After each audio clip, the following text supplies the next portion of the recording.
जैन साथियों, पिछले कुछ दिनों से हम लोग ये देख रहे हैं कि समाज में एक नफरत फैलाने का कारोबार चल रहा है और पूरे समाज को नफरत की आग में लगातार झोंकने की कोशिश हो रही है। किसी भी घटना को हिंदू मुसलमान के दायरे में लेकर देखना, किसी भी घटना में हिंदू मुसलमान का एंगल खोजना, किसी भी घटना में नफरत फैलाने का कारोबार शुरू कर देना, ये एक चलन हो गया है। मैं समझता हूं कि पिछले कई वर्षों से, और अब वो शायद एक भयावह रूप लेता जा रहा है। हमने देखा कि भाई मॉब लिंचिंग की भी घटनाएं इस देश में हुई, और अभी पालघर में जो मॉब लिंचिंग की घटना हुई जिसमें 2 साधुओं की जान ले ली गई, वो एक हिंसक भीड़ थी और उस हिंसक भीड़ ने 2 साधुओं पे हमला करके उनकी जान ले ली। इसके पहले 1 लाख का मामला हो, चाहे और भी तमाम मामले हुए, उसमें देखा कि एक नफरत, एक हिंसा, एक हिंसक विचारधारा इन घटनाओं के पीछे काम करती है और जो किसी को नहीं देखती, वो एक हमलावर मोड में आती है और वो उस काम में जुट जाती है। लेकिन इन सब के पीछे मैं पिछले कई दिनों से सोच रहा हूं कि क्या ये एक दिन में सब कुछ हो गया? क्या ये आज जो परिस्थितियां हम लोगों को देखने को मिल रही हैं, जिस तरह से मीडिया के जरिए नफरत परोसी जा रही है, जिस तरह से खुलेआम मीडिया चैनल्स पे बैठ के, टीवी पे बैठ के एंकर्स भड़काने का काम करते हैं, 2 प्रवक्ताओं को आपस में लड़ाने का काम करते हैं, और उस पर फिर गाली गलौज शुरू हो जाती है। फिर एक तरफ एक भक्तों की टीम लगती है, फिर उनके जवाब में कोई टीम लगती है। ये सब कुछ सोशल मीडिया पे और टीवी पे जो एक नफरत परोसा जा रहा है, कहीं ना कहीं ये उसकी वजह से है कि आज समाज बढ़ता जा रहा है और समाज में आज नफरत का विचार वो बहुत तेजी के साथ फैल रहा है। और हमें याद रखना होगा, हमको बिल्कुल एक एक अपनी विरासत को याद रखना पड़ेगा। हम राष्ट्रपिता महात्मा गांधी के देश में रहते हैं। वो राष्ट्रपिता महात्मा गांधी जिनको अहिंसा का पुजारी कहा जाता है, वो राष्ट्रपिता महात्मा गांधी जिन्होंने अहिंसा के माध्यम से गोरे अंग्रेजों से इस देश को आजाद कराया, वो राष्ट्रपिता महात्मा गांधी जिन्होंने आजादी का आंदोलन नॉन वायलेंस, अहिंसा के जरिए चलाकर पूरे देश से उन अंग्रेजों को खदेड़ा जिनका सूरज नहीं डूबता था। और ज्यादा पुरानी बात नहीं है, अगर आप 74 के आंदोलन को याद करें, लोकनायक जयप्रकाश नारायण जी के आंदोलन को, तो उन्होंने भी नारा दिया था, मारेंगे नहीं लेकिन मानेंगे नहीं। यानी सत्ता के खिलाफ जो लोकनायक जयप्रकाश नारायण का आंदोलन था, वो भी अहिंसा का आंदोलन था कि लाठी खा लेंगे, मार खा लेंगे, सत्ता का उत्पीड़न बर्दाश्त कर लेंगे, जेल चले जाएंगे, लेकिन मारेंगे नहीं।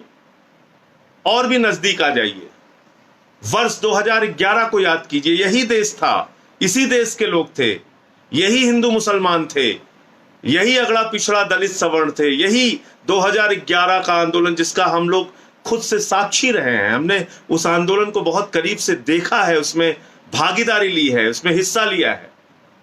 अन्ना जी का आंदोलन, उस आंदोलन में हमने देखा कि पूरा देश अन्ना जी के साथ आंदोलन में खड़ा हुआ, पूरा देश सड़कों पे उतरा, लेकिन सब ने गांधी जी का रास्ता अपनाया, सब ने प्रेम और अहिंसा का रास्ता अपनाया। और उसमें कोई टीवी पर अन्ना जी के अनशन को देखता था तो वो अपना खाना छोड़ देता था, कोई सड़कों पे निकलकर आंदोलन करता था तो एक भीड़, एक हुजूम इकट्ठा हो जाती थी, लेकिन कोई तोड़फोड़, हिंसा नहीं, कोई नफरत फैलाने का काम नहीं, कोई हिंदू मुसलमान नहीं, कोई अगड़ा पिछड़ा दलित सवर्ण नहीं, कोई क्षेत्र भाषा नहीं, बल्कि पूरा हिंदुस्तान भ्रष्टाचार विरोधी आंदोलन में इकट्ठा हुआ था वर्ष 2011 के अंदर। ज्यादा पुरानी बात नहीं है। और अन्ना जी के पीछे किसकी तस्वीर थी? राष्ट्रपिता महात्मा गांधी की। और उस अन्ना के आंदोलन में हम सब लोगों ने क्या संकल्प लिया था? क्या अपने अंदर एक धारणा बनाई थी, एक दृढ़ संकल्पित भाव से हमने काम किया था। उसमें कहा था, हम हिंसा का सहारा नहीं लेंगे, उसके बाद आम आदमी पार्टी का जन्म हुआ, और आम आदमी पार्टी में भी आज तक हमने कभी हिंसा का सहारा नहीं लिया। हमने हमेशा हिंसा की, नफरत की राजनीति का विरोध किया है। हमने हमेशा ये कहा है कि नफरत के लिए हिंदुस्तान में कोई स्थान नहीं। ये गौतम बुद्ध का देश है, ये राष्ट्रपिता महात्मा गांधी का देश है, यहां पर नफरत के लिए कोई स्थान नहीं। लेकिन आप देख रहे हैं तमाम चैनल के लोग वो इस वक्त नफरत परोसने का लगातार काम कर रहे हैं। अभी अर्णव गोस्वामी का मामला हुआ, किस तरह से वो चीख चीख के, चिल्ला चिल्ला के एक समुदाय विशेष के खिलाफ नफरत फैलाने का काम करते हैं, हिंदू मुसलमान करते हैं अपने टीवी चैनल पे। तो ये ठीक बात नहीं है। ये नफरत का बीज बोकर हम क्या करना चाहते हैं हिंदुस्तान में? याद कीजिए दुनिया के उन देशों को जो नफरत के बुनियाद पे खड़ा हुए। याद कीजिए वो दुनिया की तमाम शख्सियतें, वो तमाम दुनिया की आबादी, वो तमाम दुनिया के देश जो नफरत की बुनियाद पे अपने देश को बनाने की कोशिश करते हैं, वो बर्बाद हो गए। हिटलर की जर्मनी को याद कर लीजिए। हिटलर ने पूरी दुनिया में तानाशाही लाने का काम किया, हिंसा, नफरत, विश्व युद्ध के हालात पैदा किए, बम और गोली के दम पे दुनिया को बनाने की कोशिश की, बर्बाद हो गया। अंत में उसकी एक ऐसी मौत हुई जो आज तक एक रहस्य है कि उसने अपने आप को, खुद को गोली मार ली। उसके बाद वो चाहे अफगानिस्तान हो, चाहे पाकिस्तान हो, चाहे इराक हो, आप देख लीजिए जहां भी नफरत फैलाने का काम होता है, जहां भी हिंसा फैलाने का काम होता है, उन देशों की हाल, सीरिया को देख लीजिए, जहां भी नफरत फैलाने का काम होगा उन देशों के हालात क्या हैं आप देख लीजिए। और कल मैं रवांडा के इतिहास को पढ़ रहा था, अफ्रीका का एक देश रवांडा, और ज्यादा पुरानी बात नहीं है, 1994 में वहां रेडियो के माध्यम से लगातार तुत्सीस के खिलाफ, वहां पे दो समुदाय थे, एक हुत्तू एक तुत्सी, हुत्तू और तुत्सी दोनों आदिवासी समुदाय हैं रवांडा में, और उन दोनों के खिलाफ लगातार नफरत फैलाने का कारोबार चलता रहा। और उसमें सबसे बड़ी भूमिका रेडियो की थी, सबसे बड़ी भूमिका रवांडा में चलने वाले मीडिया की थी। यूनाइटेड नेशन भी कुछ नहीं कर पाया, दुनिया के तमाम ताकतवर देश भी कुछ नहीं कर पाए। रेडियो पे खुलेआम अपील होती थी, तुत्सीस को मारो, तुत्सीस को मारो, अगर कोई दिखे तुम्हारे बगल तो उनकी हत्या कर दो। इस प्रकार का आह्वान होता था मीडिया के माध्यम से। और हुआ क्या रवांडा में 1994 में, जहां पे यूएन की सिक्योरिटी फोर्सेस भी थी, जहां पे संयुक्त राष्ट्र संघ भी मौजूद था, दुनिया के तमाम यूरोप के देश मौजूद थे। 8 लाख लोग उस बड़े नरसंहार में मारे गए। 8 लाख लोग, राष्ट्रपति मार दिया गया, प्रधानमंत्री मार दिया गया। ऐसा हिंसक समाज बना, किसी ने किसी की नहीं सुनी, एक दूसरे के कत्लेआम में जुट गए। हम कैसा देश बनाना चाहते हैं? हम हिंदुस्तान को रवांडा बनाना चाहते हैं? हम हिंदुस्तान को अफगानिस्तान के रास्ते पे ले जाना चाहते हैं? हम हिंदुस्तान को नफरत की बुनियाद पे बनाना चाहते हैं? उस गांधी के देश को जिसने हमें प्रेम और अहिंसा की शिक्षा दी,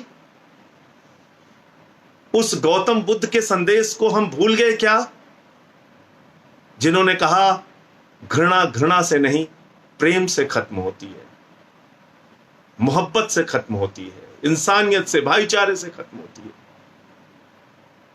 और हम अहिंसा के विचारों को भूल के, हम प्रेम भाईचारे के विचारों को भूल के, धर्मनिरपेक्षता के विचारों को भूल के, वसुधैव कुटुंबकम की जो हमारी विचारधारा है उसको भूल के हम आज एक दूसरे के खिलाफ नफरत फैलाने में लगे हुए हैं। ऐसे कोरोना के संकट के समय में, कोरोना का संकट जिससे पूरी दुनिया जूझ रही है, पूरा हिंदुस्तान जूझ रहा है, हर आदमी डरा हुआ है, भयभीत है, ऐसे समय में भी हम लोग नफरत फैलाने में लगे हुए हैं।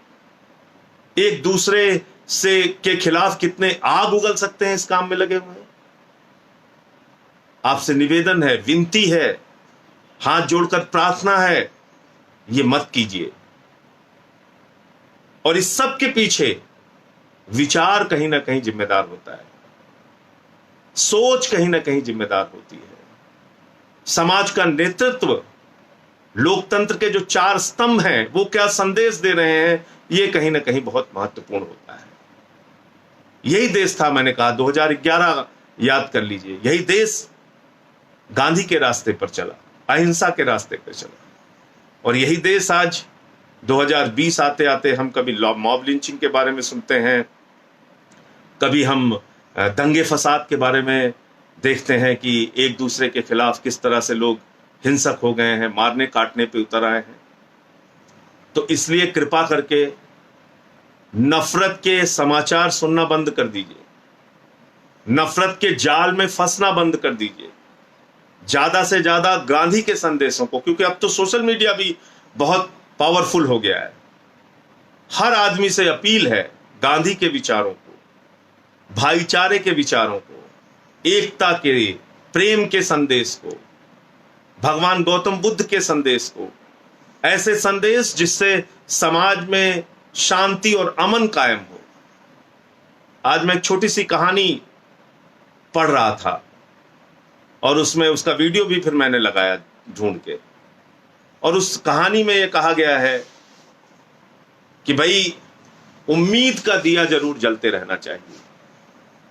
ये उम्मीद का दिया अगर जलता रहेगा तो वो दिया भाईचारे के, प्रेम के, अहिंसा के, एकता के दिए को जलाता रहेगा और समाज को संगठित रखेगा, एकजुट रखेगा। हिंदुस्तान खूबसूरत इसलिए है क्योंकि यहाँ अलग अलग रंग के फूल एक साथ रहते हैं। हिंदुस्तान खूबसूरत इसलिए है कि ये एक धर्मनिरपेक्ष राष्ट्र है जहां पर सभी धर्म, सभी जाति, सभी भाषा के लोग 130 करोड़ हिंदुस्तानी एक साथ मिलकर प्रेम से रहना चाहते हैं। उनको लड़ाने की जो कोशिशें हो रही हैं उनको नाकाम कीजिए और अपने सोशल मीडिया का माध्यम, फेसबुक का, ट्विटर का, व्हाट्सएप का, ये जो माध्यम आपके पास है इसका इस्तेमाल प्रेम और भाईचारा फैलाने में कीजिए। एक तरफ वो लोग हैं जो पेड लोग हैं, जो पैसा दिया जाता है जिनको नफरत फैलाने के लिए, एक तरफ वो लोग हैं जो इस देश में प्रेम, अहिंसा और भाईचारा चाहते हैं। अब आपको ये तय करना है कि नफरत फैलाने वाले जीतेंगे या प्रेम और अहिंसा का संदेश देने वाले जीतेंगे। आप सबसे हाथ जोड़कर विनती है, समाज में एकता, भाईचारे के लिए अपने अपने स्तर पे जो भी आपके पास सोशल मीडिया का प्लेटफॉर्म है उसका इस्तेमाल अपने संदेश देने में कीजिए और समाज से नफरत कैसे दूर हो सकती है इसकी अपील कीजिए। अपने अड़ोस में, अपने पड़ोस में, अपने मोहल्ले में, अपने गली में इस बात का ध्यान रखिए और खास तौर से अपने घर में भी इस बात का ध्यान रखिए कि नफरत का बीज पनपने ना पाए। जय हिंद, इंकलाब जिंदाबाद।